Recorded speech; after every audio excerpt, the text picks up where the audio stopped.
successfully grow orchids at home. Hey, Patty.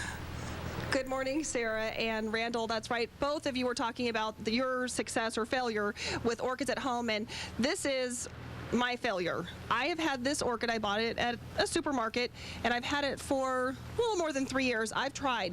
Jim Katsubara is our expert here, orchid expert, and he gives classes, which is really cool. You can come here and learn how to do this.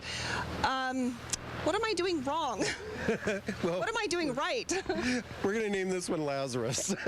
It really just needs repotting. You can see some of the leaves are, not in the best of shape, but you do have nice green leaves that have a good spring to them, somewhat. They're a little bit, it needs help. It's been living in my laundry room because I thought that was kind of a slightly sunny, warm, and sometimes, some moisture. Was that a good pick at least? All of the orchids like different conditions. Okay. And so this one is good for warm and low light conditions. I tell people this is a coffee table plant rather than a windowsill plant. Okay.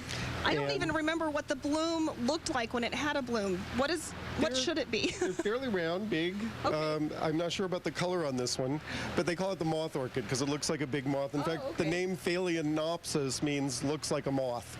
Oh, Opsis okay. is optical, like looks like. So what's happening here? What help? Well, okay, first of all, we've taken it out of the decorative pot.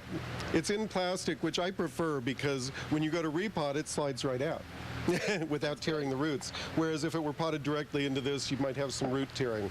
And now what we get to is this moss, which is my other sort of pet peeve. Some growers like this, but to me, when it dries out like this, it's very hard to get it re-wet. You have to work it like a sponge and actually squeeze it to get water back in it.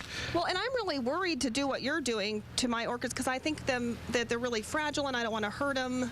They're really tough. They're a tough, hardy plant. Which is good because I knocked a couple of Jim's orchids over this morning, but he tells me that they are very sturdy. No harm done. Absolutely no harm done. Okay, what we're going to do is we're going to get all this moss off, and they take a little while here.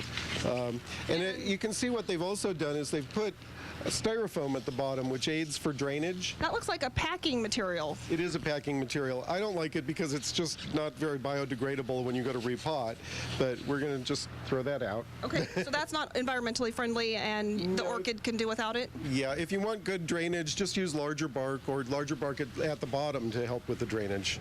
But now we have to work all of these roots out, and it might, in this case, be easier if we got it wet. But now, don't worry about the roots very much because even if they do break, they will branch. Okay. And also it produces new roots. And I was worried going up you can see them coming up the outside of the pot. And these are still alive, whereas the So you're telling me these are not alive? They've had it. But it is still an alive plant and it'll recover. Okay. We're going to name this Lazarus, right? Yeah, this is Lazarus. He's coming back to life. And I was worried about how I was handling my orchid. You're really manhandling this orchid. I know, I make women scream sometimes. Because I tell them, you have to be very delicate with orchids, and then I'll rip the roots apart, and they'll go, ah! What'd you do to my plant? Okay, so Sarah and Randall, this is just the beginning of our orchid lesson this morning.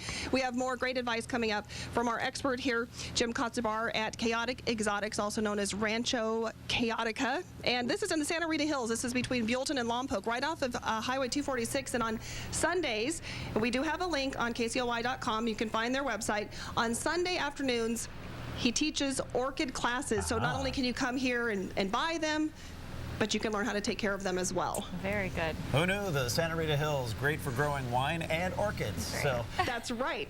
thank you, Patty. A great mix.